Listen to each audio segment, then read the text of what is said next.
and buy and hold investor here for a little over 3 years. All right, what's up, everybody? Happy Friday. You are at the Leveling Up Book Club. We are working on the book for October 2020, and we are focusing on The Go-Giver. Our last book ran a little over, so we wanted to do a nice, quick, short book, which is what we have right here. I don't know about you guys. I'm absolutely loving this book. It has lots of great ideas, tips. So welcome, everybody. Let's get started. Sorry for the background noise. They're having a little get together here in my office. I work in the batch skip trace office, and they are noisy. There we go. Share, present. All right, once again, welcome to the Leveling Up Book Club, where we read amazing books like the ones down there on the bottom of the screen. We read implementable books. We read books that will help us grow personally, and we'll read books that help us grow our business tactically. Books like Traction, Atomic Habits, Limitless, really great books that we've read over the last 2 years. So thank you guys for being here. Again, I'm always looking for book suggestions, and more importantly, I'm looking for somebody who wants to help host these groups. I love doing it, but it is a really great opportunity to learn how to be a better public speaker, to present, and just become more of an outgoing person. So if you want to take on that challenge, let me know. If there's a book that you love and you want to teach, let me know. Pat taught 4-Hour Work Week for us last month in September, and he said he learned a lot from just teaching it. So if you really want to learn a book, teach a book, because then you have to read it. All right. Before we start, book club is done almost every Friday, 10 a.m. Arizona time. We're jumping right into this one because I had a vacation last week. I wasn't available, but yeah, almost every Friday we're going to be here. Please have a copy of the book. Please read the book. It's going to be conducted live on Zoom. This is highly interactive. I want you guys to give me your thoughts and insights, and I want to discuss the book. Show up, do the work, no distractions. When you're here, please stay here and keep an open mind. October book of the month is Go-Giver, Bob Burg and John David Mann. So let's get started. Number 1, The Go-Getter, and 2, The Secret. So this book is story-based, right? We've all been reading it. So it's very story-based, and the story is about Joe. Joe is in sales, and he's not where he wants to be. He's a go-getter. He's a really hard worker. He busts his butt, spends a lot of hours. He's very ambitious. He's aiming for the stars. Joe was determined, hardworking, and committed to his work. Yet, the harder he tried to succeed, the further away his goals looked. What was going on? For such a dedicated go-getter, it seemed like he was getting a lot of going, but not a lot of getting. One main dissimilarity between Joe and those who were attaining the success he wanted. So he's the go-getter. A go-getter thinks of what they can acquire, but successful people ponder what they can do to offer, what they can offer to other people. Have you ever heard people say you can't always get what you want? Pindar, which is the hero of our story, or I guess Joe's the hero of our story, but Pindar is the mentor. He's the guide. Pindar said that one is true. In life, you often don't get what you want, but you get what you expect. It's mindset, right? The Go-Giver outlook. It's based on both the joy of giving and the notion that you get out of life what you are searching for. If you are concerned that people are exploiting you, ultimately they will. If you're searching for disagreement, it will come to you. However, if you are searching for the best in people and get into business with the specific desire of offering good things to others, you'll be astonished at how much gift, sympathy, and good you will see. People don't take advantage of you because you don't expect them to. That's because you don't put any focus on selfishness and greed, even when it's around you all day. It doesn't have much impact on you. I would love to hear your guys' thoughts on this. Does anybody have this type of negative mindset, especially like in the sales business? Who now or has previously had a limited mindset? I mean, I would say just generally before getting into entrepreneurship, just having the negative mindset. But I mean, it was more of the mindset that I was raised to have, because that's, you know, to this day, that's how my family is. And it's always a constant, like, aren't you worried that this and that is going to happen? And, you know, now the answer for me is no, but just having to overcome that, it took a lot of work. And it Right. creeps up every now and then, but it's an ongoing battle. Well, it's because it's our blueprint, right? It's the way that we were designed, and it's not until we actually realize what's happening and think about it and know, and then physically change the way we think about things. This, I think, is the number one reason in real estate, as far whether it be an agent or an investor. This is why people don't get forward. This is probably the number one, because how many times have you heard somebody say, oh yeah, I'm going to come bring them on, I'm going to teach them how to do the business. Well, they're just going to leave, and now they're going to be my competition, right? Like, how limited belief, how that's such a huge limiting belief that you can't do that. I've had partners before where they think if we offer a service, if we connect them with our people, they're going to steal our people. You know, oh, we can't tell people about our GC because they're going to steal our GC. And just, it's a lack of abundance, right? It's a lack of abundance mentality. Does anybody else have an example of this where they've experienced this, or they've seen it, or they've done it themselves? Do you think, do you know somebody where they always think people's going to screw them over? Like, every time, you just can't trust anybody. Everybody's looking out for themselves. That kind of mentality. Like, everybody probably knows somebody like that, right? Mm-hmm. So, okay, let's move forward to the law of value and what was that? The conditioning? What was that? This thing's in my way. Yes, the condition. All right. The first law, your true worth is determined by how much more you give in value than what you take in payment. A lot of people think that the best method to make your customers keep coming back is by focus on making the product great. Certainly this can be effective, however, not everybody can do it. For instance, say you sell hot dogs at a stand. How much better can you make your hot dogs than every other person's own? Barely, right? A hot dog is a hot dog. But if you can learn to be unique by abiding by the law of value and giving your customers a positive feeling, they will not forget. So this story was about the hot dog guy, right? How he now owns a restaurant, but he started off as just a hot dog vendor. But it was the experience, right? Do you guys remember in this story on why this guy was so impactful? He was really good at remembering birthdays, and it started off with the children. He was really good at remembering birthdays and little details, and then he started remembering the adults' birthdays and just the overall service. Right, he cared. So imagine that. Imagine you go to a place, they've got good food. You know, it's not like amazing, it's not stellar, but it's really good food. But every time you go in, you're greeted with a warm welcome, and they know your name, right? Not only do they know your name, they know your wife's name, they know your kids' names. You know, imagine they just give, and your kids get a birthday wish, or you know what I mean, whatever. It's just like, when people remember you, it makes you feel good. And why wouldn't you want to support people who make you feel good? So I know a lot of us have been working on remembering names. So, you know, hopefully we can make that part of what we do, because it really makes a huge impact. Does anybody else have any takeaways on that first story about the guy who started the restaurant?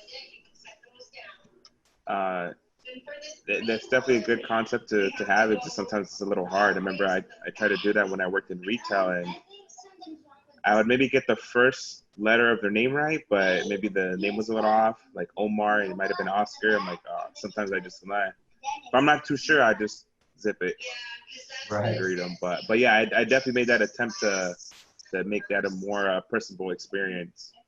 So that's definitely a good concept to take away. Right. You don't want to get it wrong. You don't want to call them by the wrong name either. Yeah, yeah.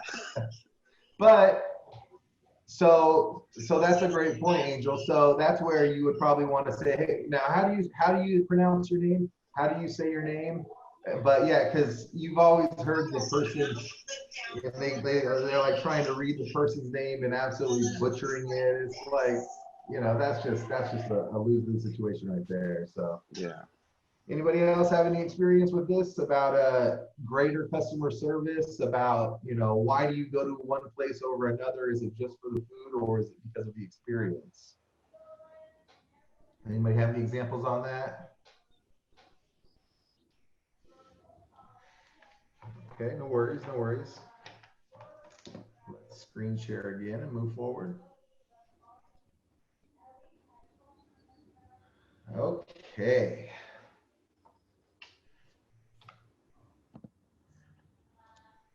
All right, the story of Ernesto. So we just talked about this, but he managed a hot dog stand and it was unique among the others.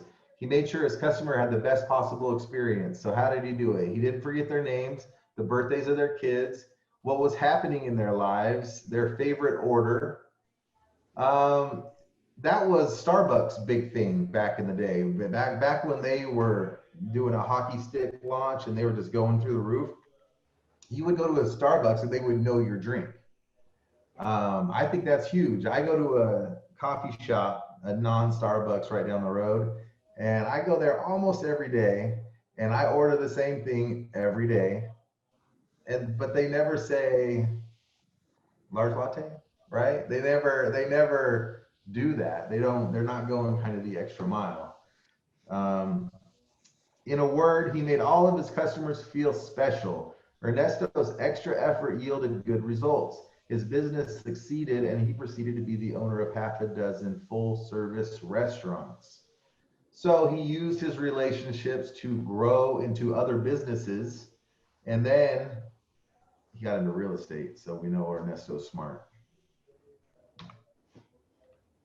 The things you need to remember: people will do business with and refer business to those they know, like, and trust. Agree.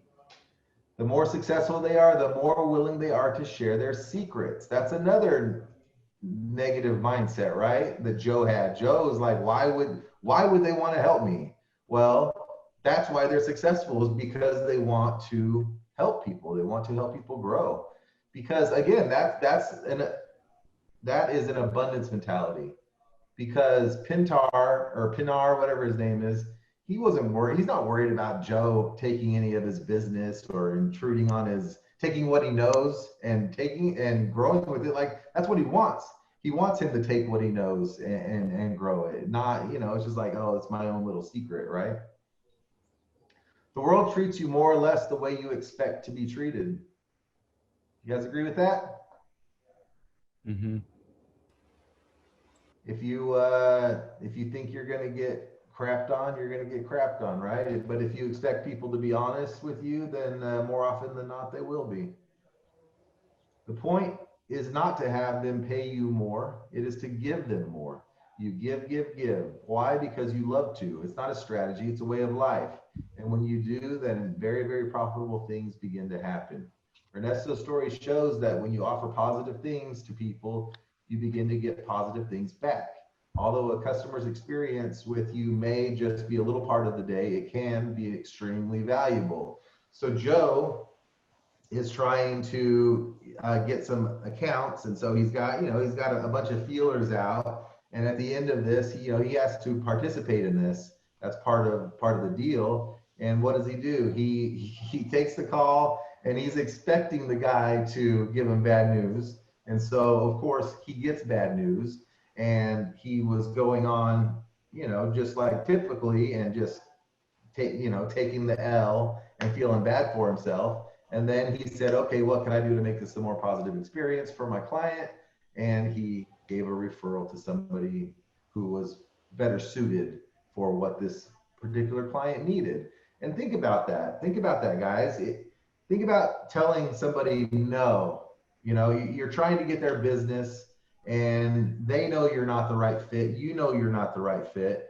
And just saying, you know what, I'm not the right fit, but this guy over here would be perfect for you guys. And even though you're losing that business right there, you're gaining their respect, right? You're gaining they respect you and they trust you. So you're more likely to get a referral from them as well than if you had just, you know, just tried to get it and knew you weren't the right fit.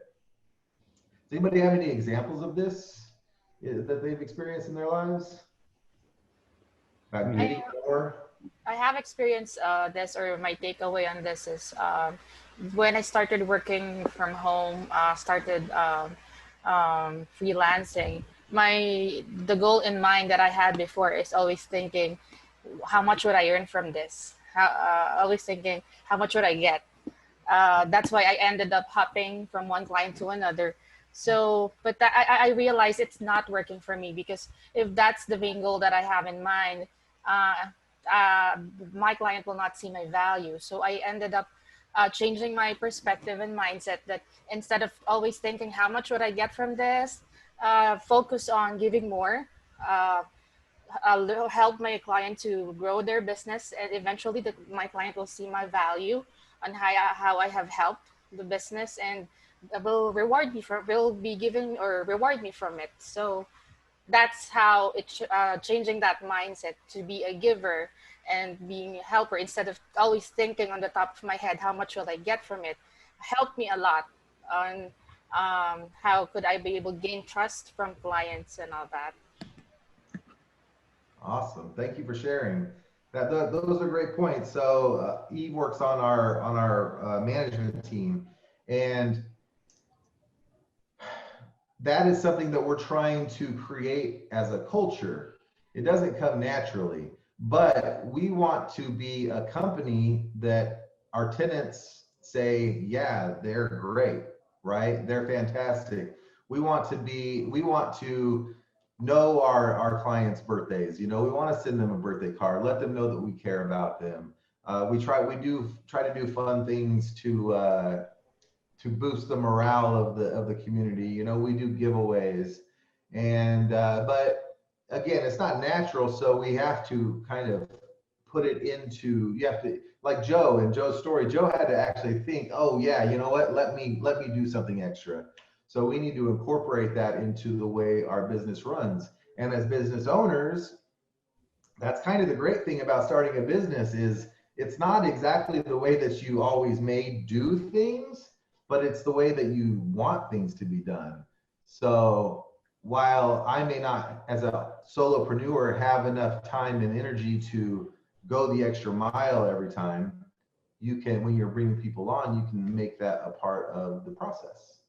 So if someone comes on and it's their job to know the person's name, you know, find out their birthday and the names of their kids, then that's just something that's going to happen, and now it's ingrained within the company. Anybody else have anything on this section?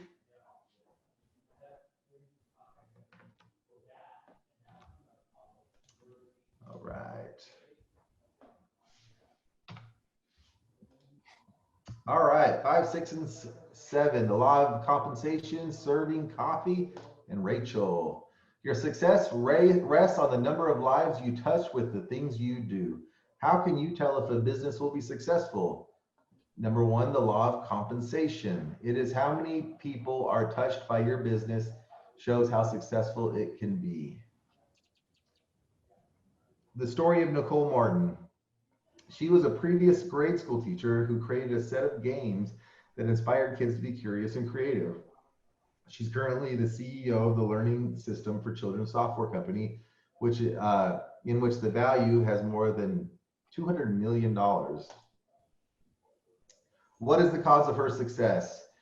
The nearly infinite number of kids around the globe whose lives could be touched by her games. But this type of success is easier said than done.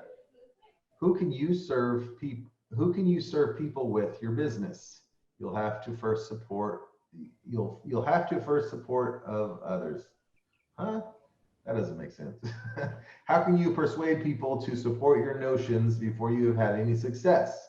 It's usually only a matter of displaying conviction yourself. So this lady was a burned out teacher. She loved teaching. She loved the kids, but bureaucracy prevented her from doing what she wanted to do. And so this was a story of where she was able to, instead of affecting 30 kids a year, she was able to affect millions of kids by getting it out to the world. When you put your energy in one way, you will immediately see how many people are ready to assist you to start.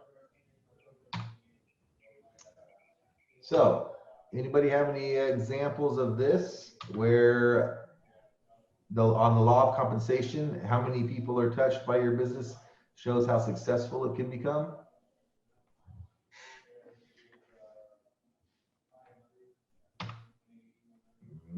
You guys are quiet today. All right, let's move forward. How did Joe apply the first two laws as the condition?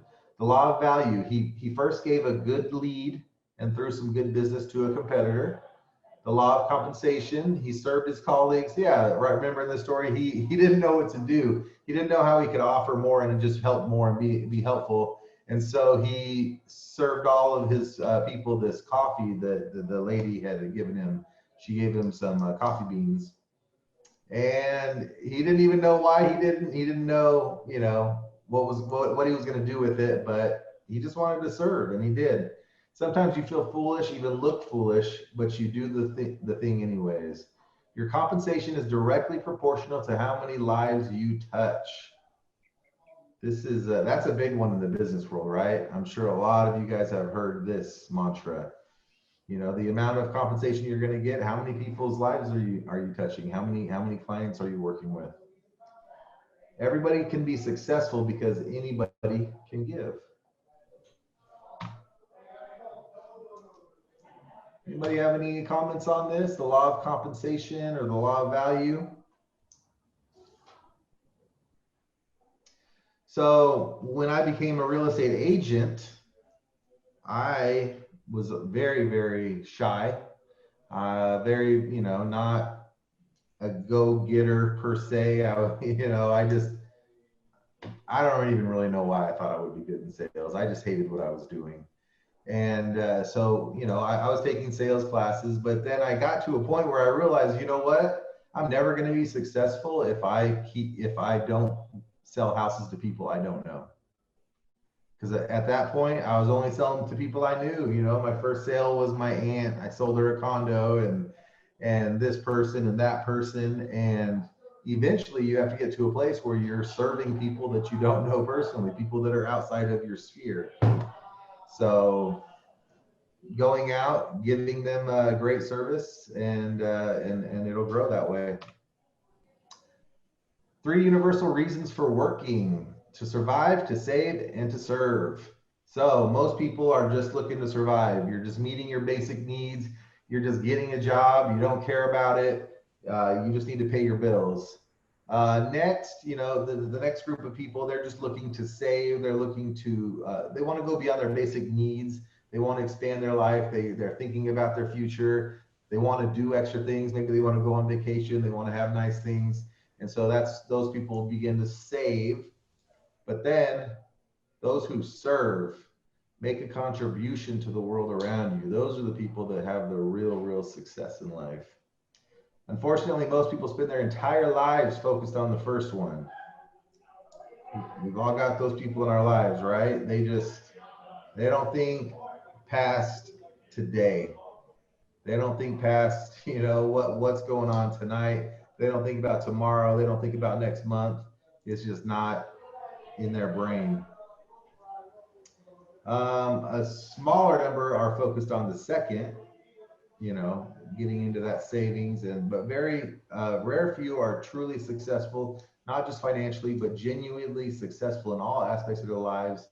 Keep their focus squarely on the third. How do you serve? How do you give? Anybody have any comments on that? On the 3 universal reasons for working? What are we taught in school? Which of the 3 are we taught in school? Maybe the first 2. right? Barely the second one, right? Mm. It's put in your hours, right? It's go get your 40. How much can I make per hour? Not what can I give? How many people can I serve? You know, how many lives can I affect? Those are how people just grow exponentially. All right, number 8, the law of influence, and we're going to talk about Susan. So the third law, your influence is determined by how abundantly you place other people's interests first. Guys, this is a hard one. We're all naturally very selfish people, you know, totally guilty of this. So this is where a lot of the change needs to happen. So we started to realize that thinking in terms of giving to others instead of gaining for yourself will offer you more success. Is this accurate? You may be thinking, yes, it is. The law of influence displays to us just how beneficial it is to put others first by underlining quite each idea. Put a person's interest before your own, and you form a positive relationship with them. Afterwards, down the road, they'll go all out to ensure your interests are met as well. When people try to help you, don't you typically try to help them back? Get used to asking that, you know, what can I do for you? Anytime anybody does anything for you, thank you. What can I do for you? Is there any way that I can help you? And when you're on the other side, answer that question. So many people just, they just shut it down. No, I'm good, right? Don't be afraid to ask for things and give things back and forth. It's a give and take world. So don't automatically shut people down either. Let people help you. You know, how can people grow and become better people if we don't let them help? I agree with that. It's okay to receive back. A lot of people don't like to receive. Right. They reject abundance. They reject love. I don't remember where I learned it. It might have been a Jesse Itzler book, but whoever it was, they talked about how we all reject love. Why do we not accept when people tell us they love us? What do you do when somebody tells you they love you? They say, hey, I love you. What do you say? Love you too. I love you too, right? We throw it right back in their face. Next time somebody tells you they love you, try saying thank you and accepting their love. We don't do that. We just throw it right back at them. I mess with my wife all the time because she does that all the time, constantly. I'm like, why won't you accept my love? I just told you I love you. And you just throw it right back in my face. So do that, you guys. Next time somebody tells you they love you, just say thank you. I appreciate your love. And don't give it back to them and see what happens. It's a little weird. The story of Sam Rosen. He's a businessman who showed how law of influence worked. During his early career, he found it hard to further his own interests as an insurance salesman. How he started learning the law of influence. So he chose to begin putting others first and turn into a financial advisor, sharing his understandings to assist other people to use their money in a clever manner. He now brings in three quarters of the income. He makes three quarters of the income that his company makes. This is a great example of how you can just really use your influence for good. So many financial advisors out there, they are looking for a sale. They're not focused on how can I help my clients build wealth. That should be their job, right? Their job should be what is best for this person, what is best for this couple, not what can I sell them to make the biggest commission. So some people in my life were, in my opinion, sold a bad product, and it was, you know, and it affected their lives. It was an annuity, and this person convinced them to put like all their life savings, which was like, or not all, but most of their life savings, which was a very, very significant amount of money, like a very significant amount of money. And we found out he made probably $300,000 commission on something like that. And it's not a great product, you know what I mean? So maybe he was doing it for what he thought was their best benefit, but a lot of times people don't do that, especially in the financial advising world. They just look at, you know, how can I make a commission? And that doesn't work in sales either, in real estate sales. If you're trying to sell somebody a house, that never works. You can't push them to go buy a bigger house. They got to buy their house. They have to be happy. If you convince somebody to buy a house, first of all, it's really hard to do because they have inspection, you know, they have time frames to back out, but they're not going to be happy with you. If they have buy a limit of a house and they have all these problems, are they going to hire you again? Are they going to refer their friends and family to you? No, you're going to be a curse word in their house. And that's definitely not what you want. On the same side, if you're a listing agent and you have buyers, be extra helpful to those buyers. Like, if I had to throw a number on it, I'd say 95% of buyer agents never follow up with their clients that they sold a house to. So put them on your mailing list, you know, put them on your follow-up list. What if you bought a house, you were represented by this buyer's agent, and then, you know, in 3 months you got a call from the seller's agent just checking in. How's everything going? You know, is everything going good? Is there anything we can do with you? Most people, they want out, man. I sold the house, I got my check, I'm out. Same with working with investors. Imagine you wholesale an investor a deal. Follow up with them. How's it going? Can I help? Do you need a contractor? What can I do to make this a success for you? A lot of people focus on how can I squeeze every single little penny and get the very, very most. And then that investor buys it and they don't make money. So they're never going to buy from you again. They may never buy from anybody again because they got burned. And that's, you know, so using your influence for good. You guys all have a huge influence on people.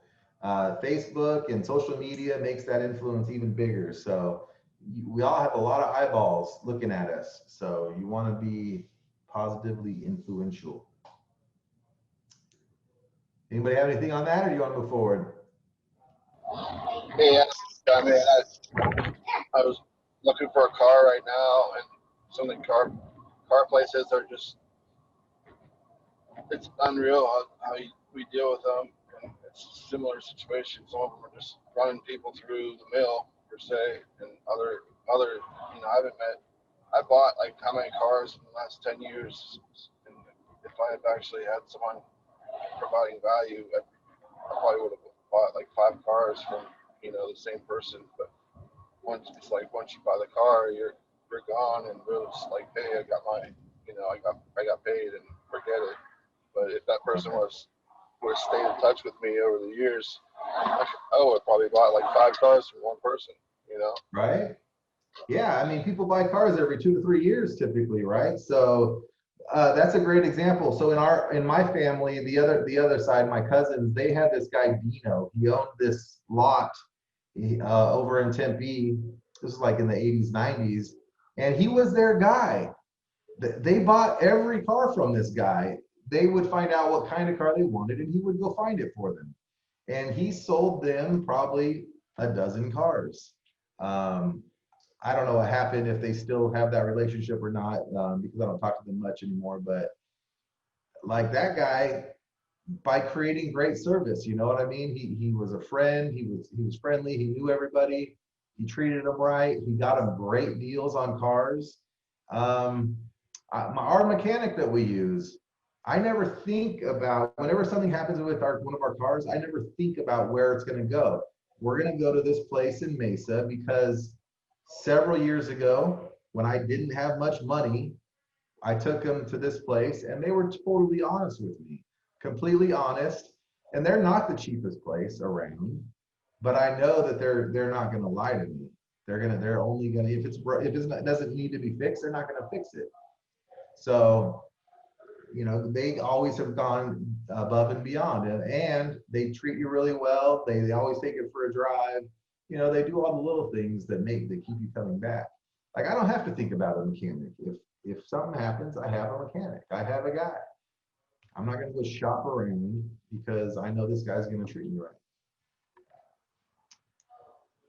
The third law of stratospheric success. Oh, I like that. Stratospheric success. Watch out for the other guy. Watch out for his interests. Watch his back. Forget about 50-50, son. 50-50 is a losing proposition. The only winning proposition is 100%. Make your win about the other person. Go after what he wants. Forget the win-win. Focus on the other person's win. They love to give. That's why they're attractive. Givers attract. Agree? Okay. So how did he apply the law of influence? Joe had an agreement with his wife. They promised each other that they would never complain about their work for no more than 30 minutes. However, on one occasion, his wife came home totally tired, and he allowed her to totally talk about her stressful day.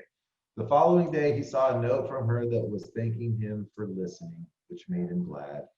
Giving your all was way better than basically keeping score. All right, guys, if you don't already know this, let your wife talk. I learned this the hard way, and I still struggle with it because as guys, a lot of times we try to fix things, right? We want to solve the problem. So Joe's wife came home and she had a problem in his mind, right? She had a horrible day because of this, because of that. This person did that. They don't want us to solve the problem, guys. They just want to vent. They just want us to hear them and listen to them. So I try to make an effort with that. Just shut up, listen, and that's it. Ladies, am I wrong? You're absolutely right. You're right. Yeah. Happy wife is happy life. Right? I mean, you're not coming to us for a solution, right? What are you coming to us for? For a soundboard. And it's hard for us because we're fixers, right? A lot of us are fixers. We just want, oh, well, why don't you just do that and that and that? And she's like, oh, shut up. I'm so guilty of that. It's horrible. All right. Good stuff. Anybody have anything else on this? Anything they would like to touch upon? It's pretty self-explanatory book. It's been really good. All right. So we're going to finish for next week. As again, you know, invite your friends. I know most of you guys follow us already. Facebook, Instagram, YouTube. Angel and I had a really good call yesterday on Instagram. So hit up Angel and you can see my interview with him. We talked about cash flow and recession-proof investments. Here's all the programs we offer. Hopefully, if we can help you in any ways, definitely reach out. We've got some amazing team members, and we would love to help you grow your business. So yes, so for next week, we are just going to go through the rest of it, which is about 123 pages. So we just got about another 40 pages to go, and we will wrap this one up. And as again, let me know if you have a book that you, and if, specifically if you want to host, I would be happy to see that. Does anybody have anything else before we end the call? I owe somebody a book. I did not send out the book and I went on vacation. So shoot me a message. Let me know who I need to send the book to. And I think I was supposed to send this book. So whoever it was. I can stop by in person. Is that you, Angel? See. Okay. Well, do you still want this book or do you want another one? You can get any of the books that we've ever done. I mean, I already started it on Audible, so I mean, I'll just hold on for the next one. Okay. All right. So when we pick the next one, I'll get you that one. There we go. Sweet. Because Elizabeth was a go-giver on that one, right? Yeah, I'm looking back, and I heard Elizabeth's the connector. Oh, she is. So she hosted Whole Scale last year. It was just about a year ago last week. And it was a phenomenal event. And you talk about go-giver. That girl is a go-giver. So a lot, so I was one of the speakers there. I don't speak a lot, but when people typically ask you to speak, if you're not some big time person, like you're gonna float it, right? You gotta get here, you gotta stay. They did everything for all of us. They put us up in the hotel, they flew us out. I needed to go on vacation because we go to La Jolla. This is where I was last week. So she flew me in from Phoenix. She flew me out to La Jolla, like top notch. They had gift bags. I mean, she is amazing. She made that experience so amazing for me. If she asked me to do it again, and all the speakers, I don't think anybody would say no. I mean, it was such an amazing experience. So yeah, she epitomizes this book. So good stuff. Good on Elizabeth. So all right, guys, we will see you next week, and have an awesome week. All right. Thank you, Chris. Gracias.